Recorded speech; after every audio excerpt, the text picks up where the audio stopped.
Welcome to Stronger Than Reason. So let me tell you a story. Once upon a time, there was no widely available internet, but we still had cat videos. I mean, we weren't savages after all, but we had to record our cat videos onto videotape, and it was pretty difficult to share them with the world. And the fact of the matter is that no one really wanted to watch them.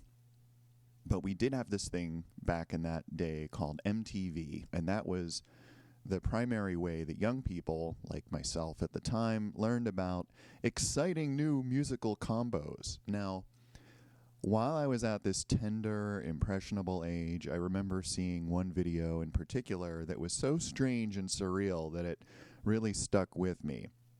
And it actually disturbed me in a bit, not in a bad way, but in a way that left me with a lot of unanswered questions. So if it was a joke, I wasn't in on the joke. And that's a weird feeling to have, right? It can be a little upsetting. And that was strange in that early spoon-fed world of MTV. It was something different.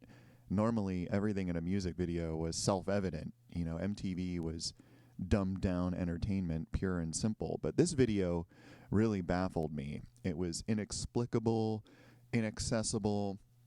I didn't really understand what I was hearing or seeing. In short, it was challenging, and it was experimental, and it wasn't easily digestible. It had something more going on. And it also had a unique sound. It was clearly artificial, but it was dancey and almost jazzy, and it was approaching, dare I say it, art. So what was this video? In short, it featured a little girl done up like a punk rock chick with her spiky hair, scary makeup and torn clothes, like a little Madonna or Cyndi Lauper at the time. And she was hanging out by some railroad tracks, as you do, sort of in a junkyard. And she was with these three guys in suits who had power tools, and she was directing them to destroy a bunch of musical instruments. And eventually this wiener dog shows up, and they all beat up a piano together and destroy it, and that's really it. And it's all done in sync with this sort of artificial, strange instrumental song. And I couldn't help but like this as a kid. It really captured my imagination. It was just confusing. You know, why was this little girl in charge, and why was she dressed like that, and why are they destroying instruments? And why does the one guy who looks like Van Halen's Michael Anthony always seem to be smiling creepily? I had so many questions. Anyway, I buried this nugget in my subconscious and kept it there pretty much through middle school. And it wasn't until much later when I was in high school, and this must have been around 1989 or 1990, that I was at my local music store browsing around, and I came upon a cassette by this band, The Art of Noise. And it triggered in my mind an association with wiener dogs.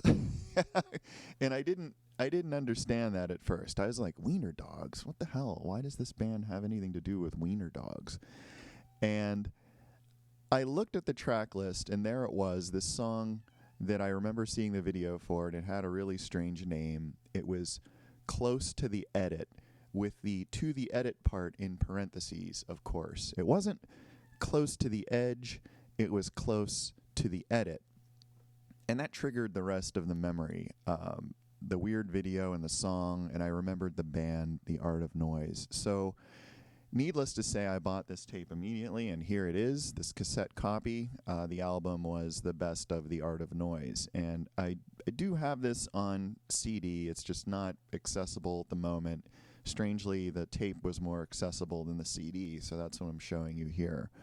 But yeah. To be clear, you know, I did buy the blue version of this album on cassette, and this happens to have all of the 12-inch mixes of these tracks. And I'm pretty sure that other editions of the blue best of had the 7-inch mixes. Maybe that was just on vinyl. I don't know. Maybe it was more a question of, you know, being able to fit on that space. But let's just say that Art of Noise was a band that produced a tremendous number of versions of every release with tons of barely distinguishable remixes. This release here was maybe the most commercial of theirs in the sense that it was most likely to show up in my local suburban Nowheresville music store in the late 80s. And it was obviously a compilation that packaged up the most palatable of their big hits. So I took this thing home and listened to it, and sure enough, I could recognize a few tracks. In fact, you could argue that for the first part of their career, The Art of Noise had just 3 landmark tracks. And I'm going to refer to these throughout this episode as the big 3 tracks, right? The first was a song called Beatbox, which was a fairly straight pop number with this huge sampled beat, you know, the old 80s gated reverb. I think Art of Noise might have been one of the first bands to really do that. And it had a lot of sound effects on top of it. And weirdly, there was no one singing this song. Art of Noise had no lead singer. They had no catchy lyrics or refrains. And it wasn't immediately clear how they composed and recorded this thing because the term sampling wasn't widely known in the mid-'80s. But that's what this was. It was just one of the first attempts to build an entire song out of bits and pieces of other music, out of samples.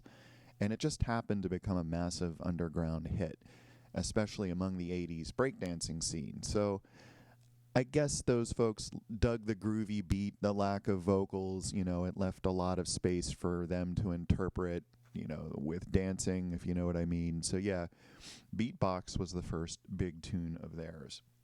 The second was a song, which I mentioned before, Close to the Edit, strongly supported by that really strange video. In fact, that video would go on to win an MTV Video Music Award in 1985. But music-wise, this tune was pretty similar to Beatbox, though with a killer funky bass line and more hooks. And it would be remixed to death.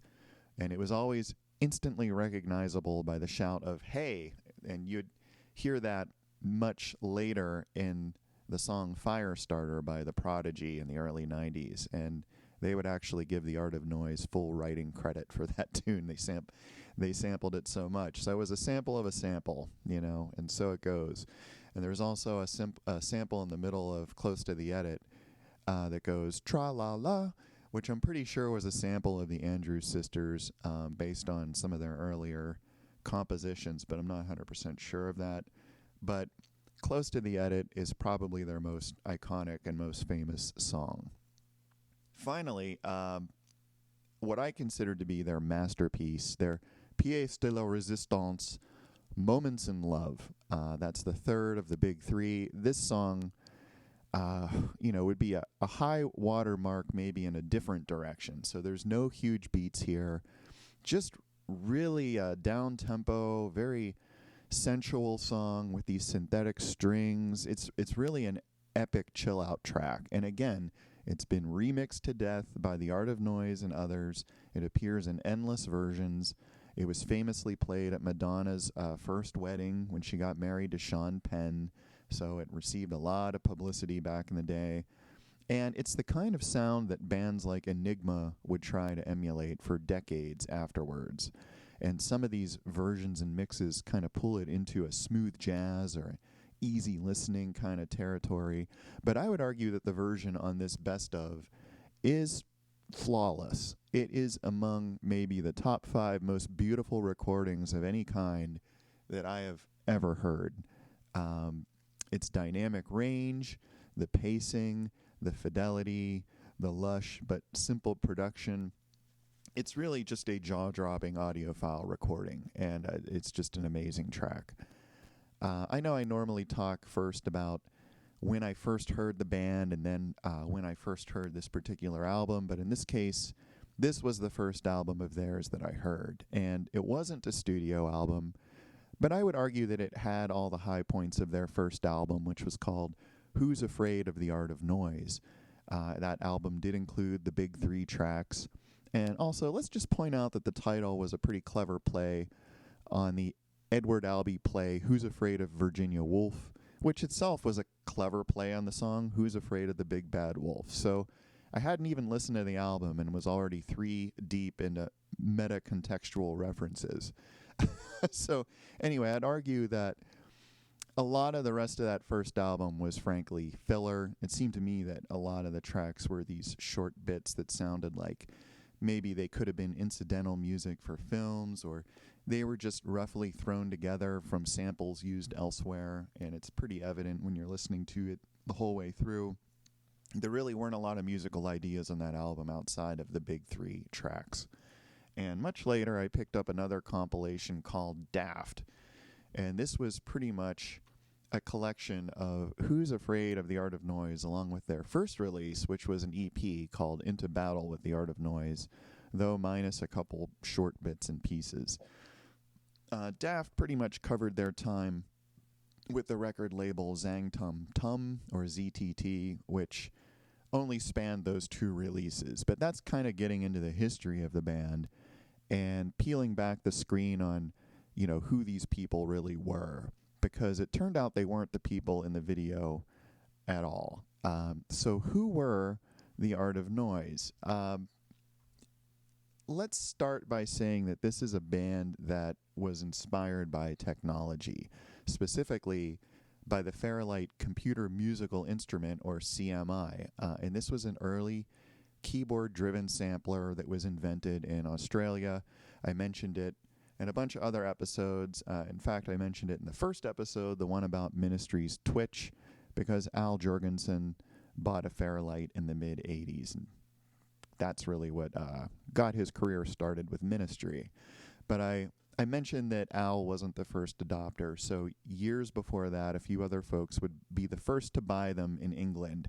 The first was John Paul Jones of Led Zeppelin, then Peter Gabriel, then Kate Bush, and then Trevor Horn. Now, Trevor had gotten famous in 1979, as you may know, with his band The Buggles, which he formed with the keyboardist Jeff Downes.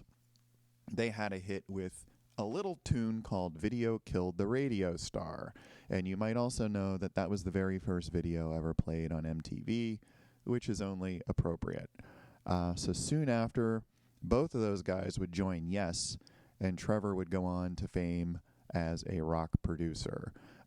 Trevor was the fourth English musician to buy a Fairlight, and the reason why many people weren't snapping these up is that they were incredibly expensive at the time. They were sort of the equivalent of buying a luxury car or maybe a cheap house, and I'm pretty sure that they were packaged up in a big wooden box, and they had a bottle of champagne in there if you actually bought the thing. But Trevor reckoned that he needed to differentiate his productions in some way, and at this point he had his own production team and was working with bands like Dollar and Frankie Goes to Hollywood and Propaganda. And his team included the engineer, Gary Langan, and the keyboardist and arranger, Ann Dudley. And there was another guy knocking about the sessions who took a shine to the Fairlight and started really experimenting with it and pushing its capabilities. And that was important because the Fairlight didn't really come with a really big user's manual. The user's manual, I understand, was very small, and so it was really up to the individual user to dig into its possibilities, and that's what Trevor saw this guy doing. So he hired him to the team, and I have to take a minute here because I pride myself in getting names right, and this guy has a pretty complicated last name, and I did my due diligence, I did my research, and I'm pretty sure I found the correct pronunciation, and I finally found it in an interview where he pronounces it himself. So his first name is JJ, and when asked, he pronounces his last name Yenchalik. However, I've seen plenty of interviews where the interviewer pronounces it as it's spelled or how it looks, which is Jezkalik. And JJ never corrects the interviewers when this happens, which I can only attribute to him being an exceptionally patient and nice guy. Anyway, JJ came aboard the team as the full-time Fairlight Wrangler. And this is the production team that would produce ABC's The Lexicon of Love and Malcolm McLaren's Duck Rock and Yes's 90125. And you can listen to these albums now and hear the unmistakable bits of what would later become The Art of Noise. And so the way that started was with Gary and JJ. And according to JJ, a funny thing happened while they were working with Yes.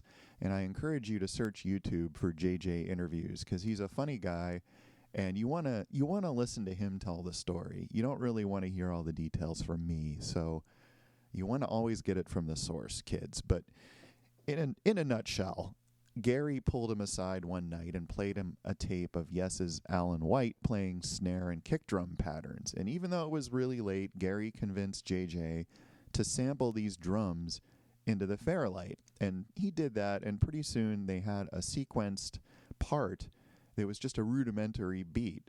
And they recorded themselves doing a few other goofy things like saying money and reversing it, and they put it together into a little arrangement and played it for Trevor, and he loved it, and he asked them to continue working on that idea in parallel, and that was the tune that would eventually become Close to the Edit.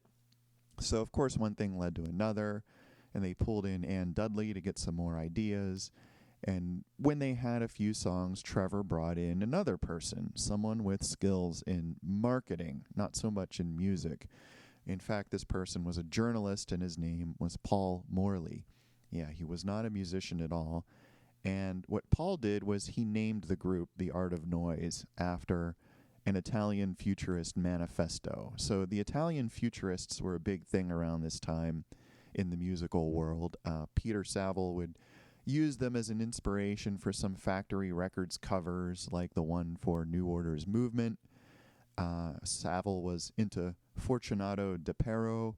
Horn actually named his label Zang Tum Tum after a poem that was written by the founder of the futurist movement, Filippo Tommaso Marinetti. So yeah, this was in the air at the time. But anyway, Morley would later become notorious as the bright spark that thought up the Frankie Says Relax t-shirt campaign that some of you may remember. Even I remember that from 5th grade or whatever.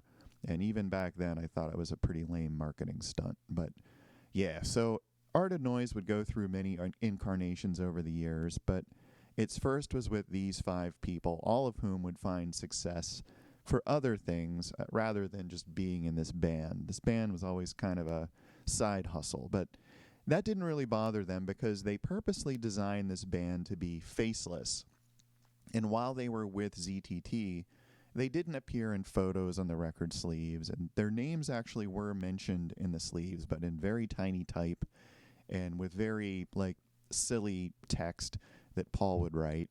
And they didn't do interviews, and when they did appear, they were usually masked or obfuscated in some way. And Anne later explained this as just being awkward, since they didn't have a singer, and they didn't really have a focal point, and they didn't really want to present themselves as a regular band full of these mythological big personalities. So instead, their sleeves were littered with these strange photos and little sayings, kind of like aphorisms, like, "The art of noise, visit the Thames. The art of noise, hold a spanner. The art of noise, do, dance, and think. The art of noise, ask, what can be done?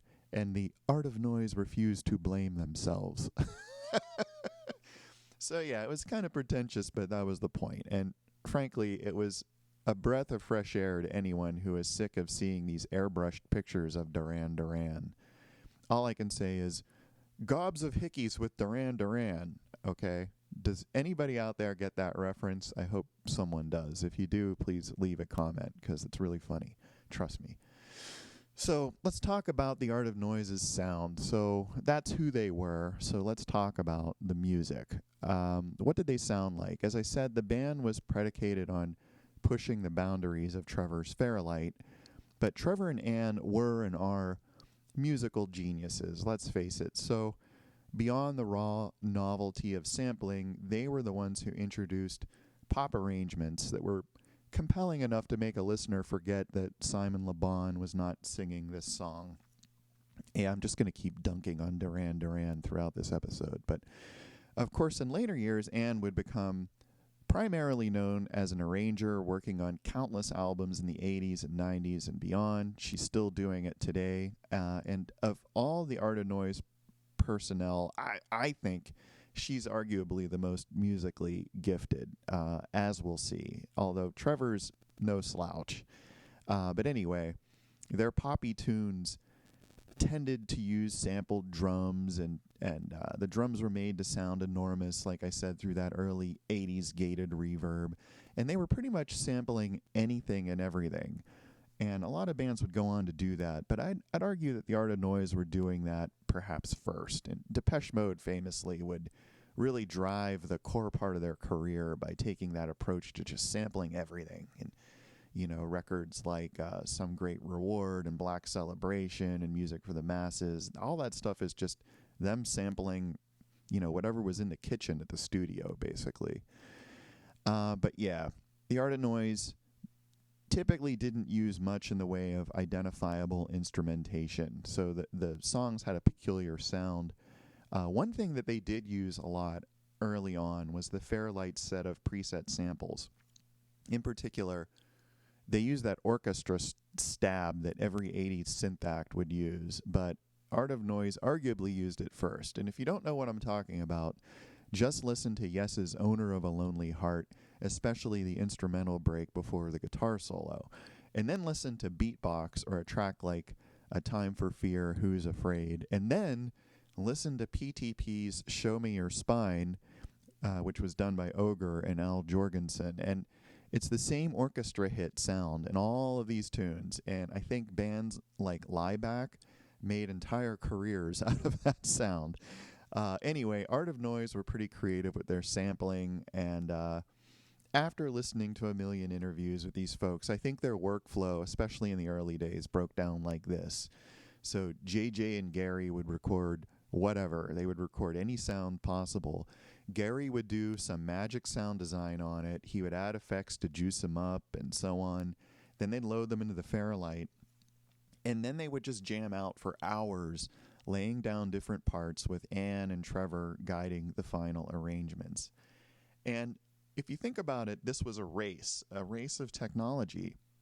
And at the time, the Art of Noise was winning. The rest of the world would eventually catch up to sampling, but for now, the Art of Noise were lapping everyone. And other artists were using the Fairlight, but they were using it to accentuate their mostly live recorded parts, and ego really is what prevented them from doing more. But the Art of Noise quickly grasped that the Fairlight could do it all.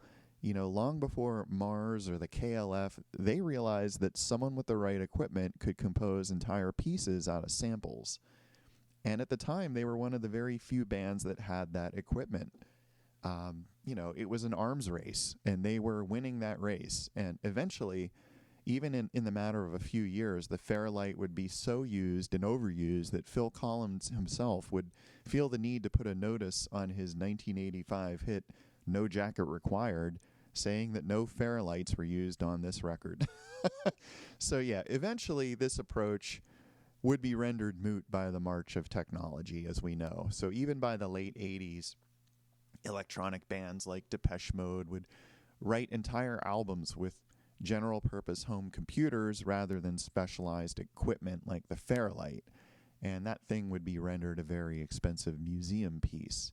And of course, nowadays your phone is thousands of times as powerful as a Fairlight, but if you're feeling nostalgic, you can always buy an app or a plug-in for your DAW that emulates its old green screen interface.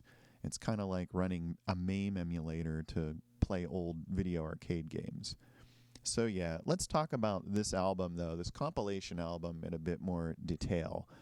And since it's a best of, we're going to end up going through the band's history, at least through the 80s, which to me is the important bit, and we'll talk about the rest of it later. Let me check. Yeah, okay, so the cover, the artwork. I dig the cover, which is a surrealist take on the Virgin Mary. It's very Dali-esque. And I love me some Salvador Dali. This cassette version is actually a trimmed edition of the artwork. Yeah, the CD and the LP have a bit more going on. I have no idea who painted this, but I do like it a lot.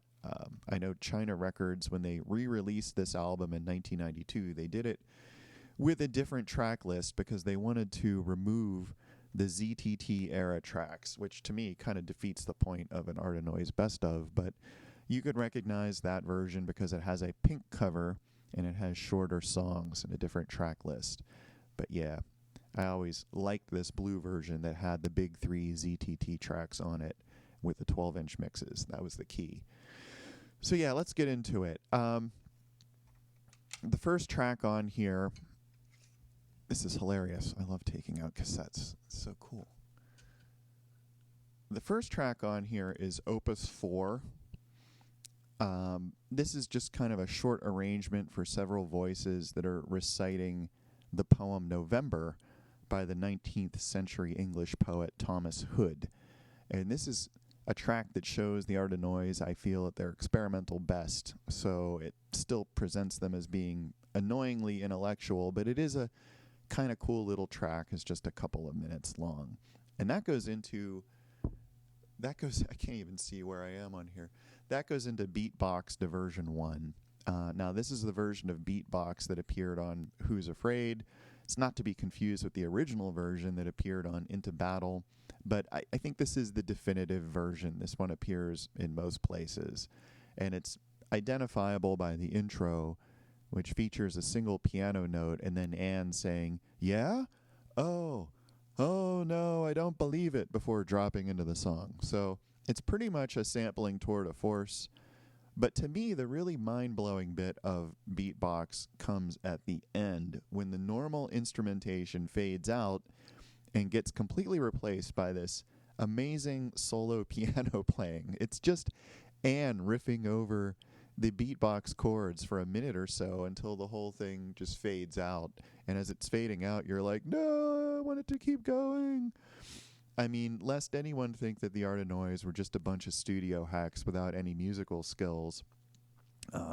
There's this world-class piano performance tacked on to the end of what would otherwise be considered a novelty track.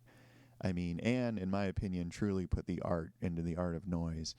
And I always figured I could listen to like a 10-minute version of just her playing this. And fortunately, a few years ago, she recorded an album of just that. It's called Anne Dudley Plays the Art of Noise. And so if you're like me and you wanted to hear more of Anne's piano playing after hearing Beatbox, this is your opportunity. So pick that baby up and give it a go. I bought it. Again, it's over on my shelf. I didn't bother grabbing it. I guess I stored it under Anne Dudley rather than the Art of Noise, so it wasn't in my stack of stuff. But anyway, check it out. That's the album you've been waiting for. Then we go into Moments in Love.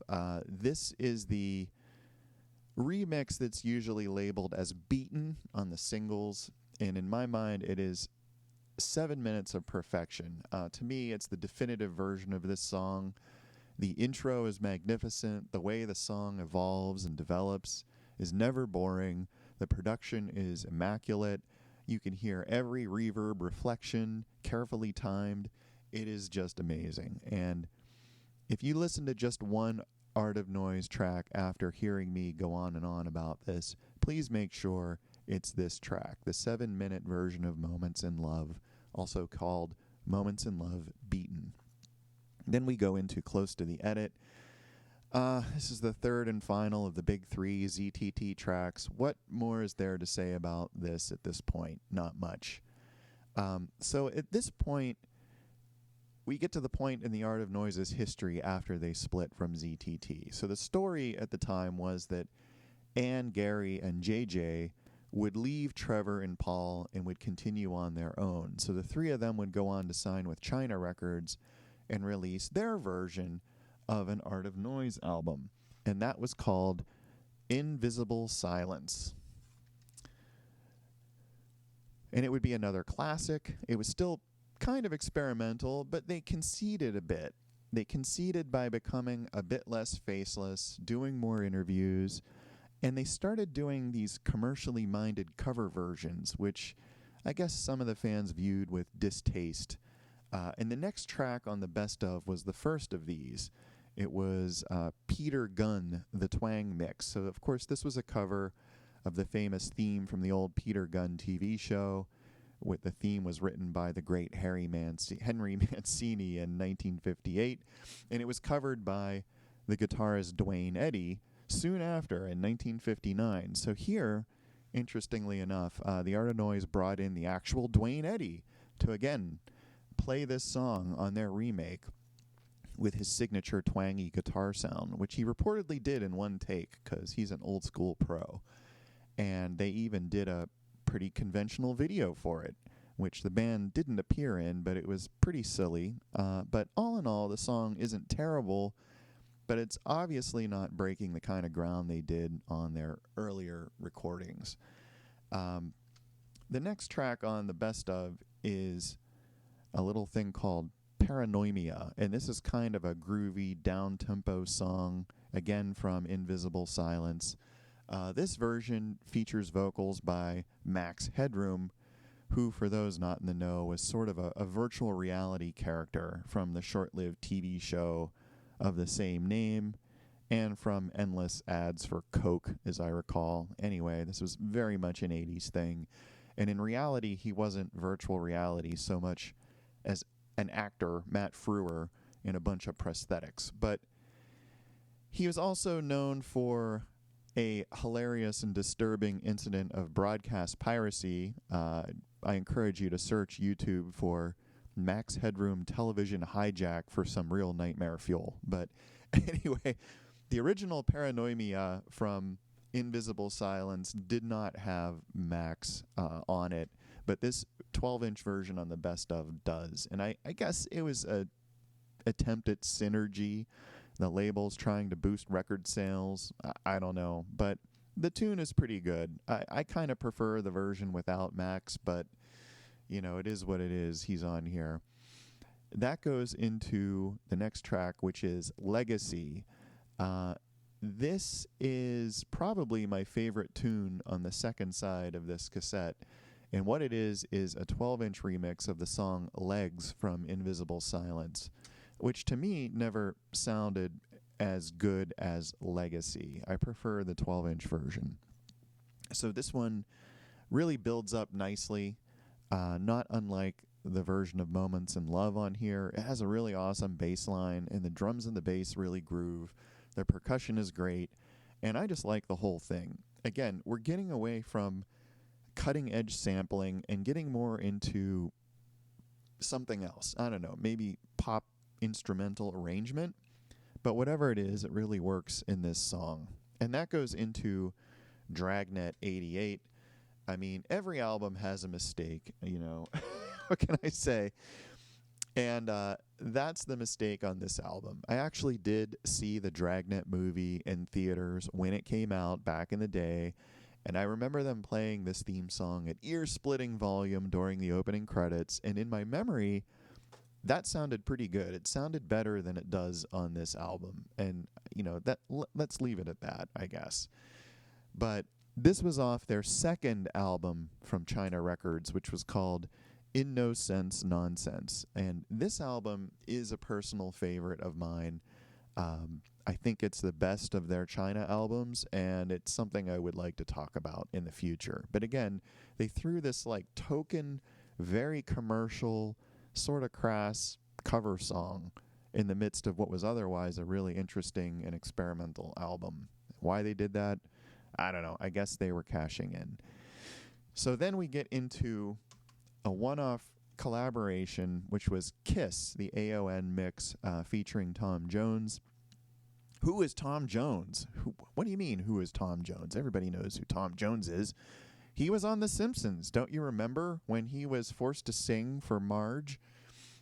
Anyway, Tom Jones is one of my dad's favorite singers, and as a kid, I remember sitting down to hear him on vinyl doing songs like It's Not Unusual and Boney Maroney and Delilah.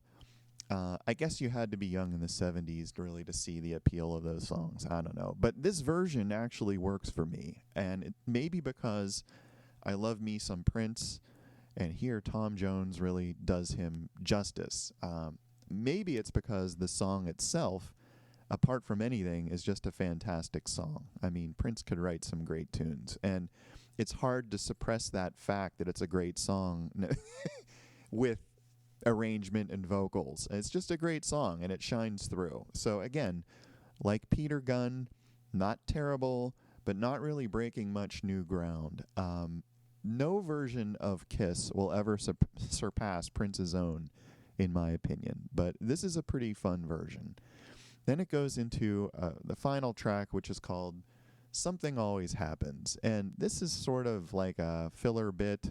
It's maybe it's an after dinner mint. Let's call it an after dinner mint. But there's not a lot going on here. It's just a beat, a lady talking, and this vocoded voice kind of responding to her. And I think this track was exclusive to this best of, but I'm not 100% sure. And regardless, I can't imagine someone buying this album just for this one silly little song. It's just a bit of fluff. Anyway, that's the album. And why do I love it? I guess you can think of Best Of as the first of many Art of Noise compilations over the years. Too many compilations, in fact. In my opinion, though, it's the most succinct, and it's the only one that really covers the entirety of their 80s career without providing just endless rehashes of the big three tracks, and without providing millions and millions of stupid mixes. I'll talk more about that in a bit, but I guess there's some debate over which Art of Noise incarnation was the best. Was it the ZTT incarnation in the early 80s, or the China incarnation, or even what they did later around the turn of the century? I like both of the early incarnations. I think the ZTT stuff is more epic, and I think the China stuff had less to do with sampling, but more to do with arranging, if that made sense. So the later China albums, like for instance this one, the third album, Below the Waist, would experiment with choirs, musique concrète, world music, and it would push some new boundaries, just not really boundaries with straight sampling. But folks would tend to focus on crap like Dragnet and their James Bond theme, which is on this record, and kind of skip the better, more interesting parts. There are a lot of really interesting little tracks on these China albums. So yeah, it was all there.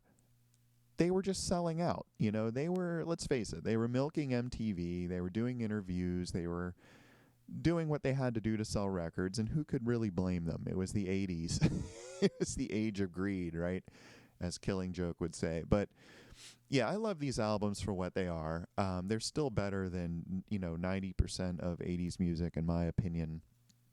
And now that I think about it, it's weird that none of my friends were really into the Art of Noise. So it was strictly my own little trip, I think. And another oddity was the fact that for many years, I only had cassettes of their stuff. And that made their stuff in particular pretty hard to listen to. So on an album like In No Sense Nonsense, it has a ton of short tracks on it, and it was pretty difficult to know what the heck you were listening to at any point. So I'd ask myself, is this song Ode to Don Jose, or is it Nothing Was Going to Stop the Men Anyway? I don't know. I just had no idea. The whole side of the album just segued seamlessly from one thing to another, and I couldn't tell what I was doing. But I did end up picking up these CDs, obviously. In fact, I think this CD, In No Sense Nonsense, might have been one of the first things I ever bought on eBay, like a million years ago. And I was so pleased with myself that I could get this hard-to-find CD over the internet. Like, it was really life-changing. Bought a lot of crap over the internet after that. But I have this random memory of finding this album, In No Sense Nonsense, on vinyl at, of all places, my grandparents' house. And it was clearly my uncle's. And it was my uncle who got me into Rush. And he had moved out at that point decades prior, but I guess a few of his records were still stashed down in the basement. So if you're listening to this, Uncle C, I still have that record along with About Face by David Gilmour, and they're still yours if you want them. But props to you for listening to The Art of Noise back in the day. So let's talk about The Art of Noise's legacy. Obviously, they popularized sampling and demonstrated its real possibilities, not just embellishing live performance, but in creating whole new compositions.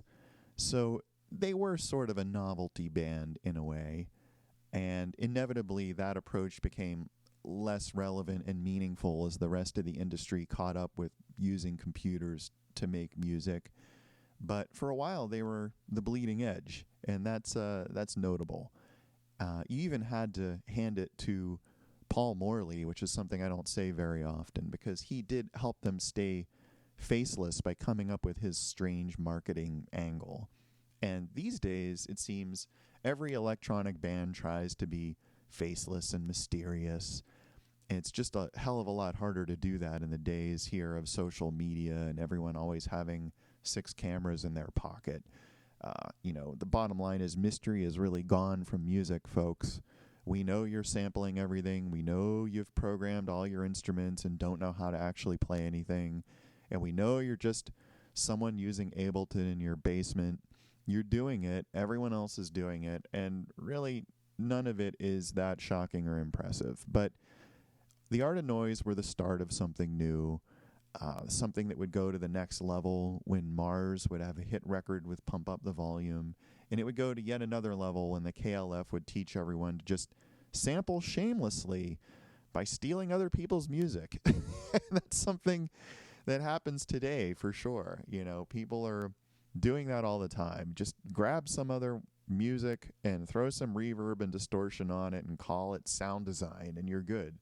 You just have to make it different enough for Siri to not be able to place it, right? Anyway, another thing, for better or worse, that I think the Art of Noise contributed was what I refer to as endless remix culture. So even back in the days of ZTT, AON was a band that would put out hundreds of distinct releases. Now, when you look at it, they may have only ever really recorded 5 or 6 albums worth of tunes, but they put out about 50 albums worth of content, hours and hours and hours of songs, right? Even back in the 80s. So how did they do this? They did that by endlessly scraping the barrel bottom for more unreleased studio outtakes and exclusive remixes, 99% of which were boring or just very slightly different versions of tracks they already released. So they popularized the use of parentheses to denote the remix name. So you'd see like Beatbox to version 1 and Beatbox to version 2 up to and including Beatbox to version 10. And of course you would want to collect them all as a fan of the band. And I can only imagine the budget that ZTT had to pull off that kind of silliness. And they were probably funded by sales of Welcome to the Pleasure Dome when you think about it. But that unfortunate trend would reach a peak in the late 80s and early 90s when labels would realize that releasing multiple versions of a single would all count to the same release in terms of the music charts. So they had an incentive to release endless collectible singles in dozens of formats, each with their own exclusive B-side or artwork or field recording of some band member taking a dump. So you had singles released in part 1 and part 2, and then you had your limited edition 10-inch.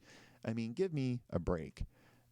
Fortunately, Billboard and SoundScan changed the rules to discourage that kind of thing, and I think it hit maybe an absurd peak when Depeche Mode released Songs of Faith and Devotion live when the original album started to flag. And it was just an obvious and pathetic cash grab. And, this from an industry, remember, that was already milking customers for $20 for a CD when each one cost them pennies to produce. We were just getting fleeced for many, many years. So, yeah, I went off about this in the Massive Attack episode. I'm not going to go off about it again. But, yeah, the Art of Noise may have potentially sparked the crap remix fad by just releasing so many versions of their songs, especially in the 80s there. But then the crap remix fad hit a peak in the early 90s. And it was driven by this nonsense with the charts and splitting up releases. But it also became this thing where every single had to have 10 remixes by terrible DJs. And people who did little more than just press play on their drum machines and loop these tiny bits of the original song over it.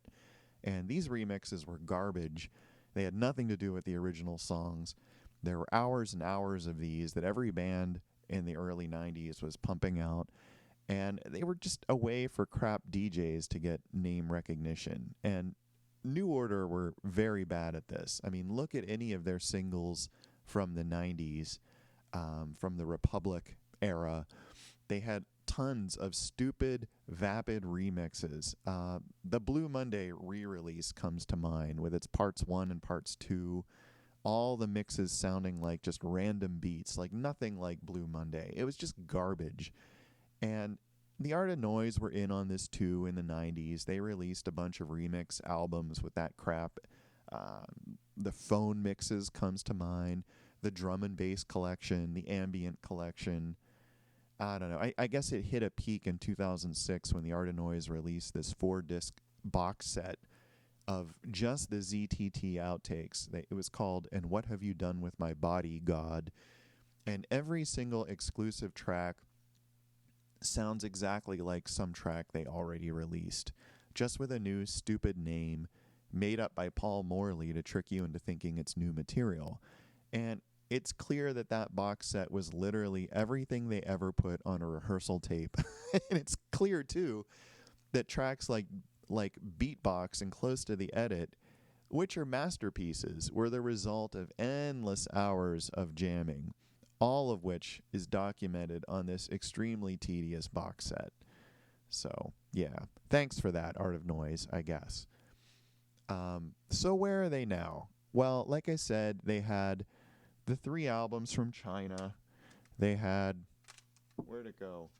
Invisible Silence, In No Sense Nonsense, and Below the Waist. Gary Langan would leave after Invisible Silence. So these 2 albums, In No Sense Nonsense and Below the Waist, were strictly just Ann and JJ.